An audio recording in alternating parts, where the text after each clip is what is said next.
চাকৰি ম্যাক্সিমাম যাব পুলিশ আৰু এডুকেশন কাৰণ তাত লাগে কিন্তু মই যদি এটা চাকৰি গৈ পেলাই সয়েল কনজাৰভেশ্যনত দি দিওঁ তেতিয়া আপুনি কি কৰিব ইমানটো নালাগে যাৰ যি বিভাগত যি প্ৰয়োজনীয়তা আছে ইঞ্জিনিয়াৰো সোমাব তাত ডক্টৰো সোমাব তাত পুলিচো সোমাব তাত কম্পাউণ্ডাৰো সোমাব লেব টেকো সোমাব নাৰ্সো সোমাব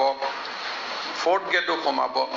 গতিকে এটা এটা মিক্স হ'ব কাৰণ বাট বেসিক এপইন্টমেন্টটো হ'ব পুলিচ আৰু শিক্ষা বিভাগ মোৰ দৰে পলিটিক্যাল লিডাৰ নাপাবই অলপ আত্মগৌৰৱ কৰিছো যে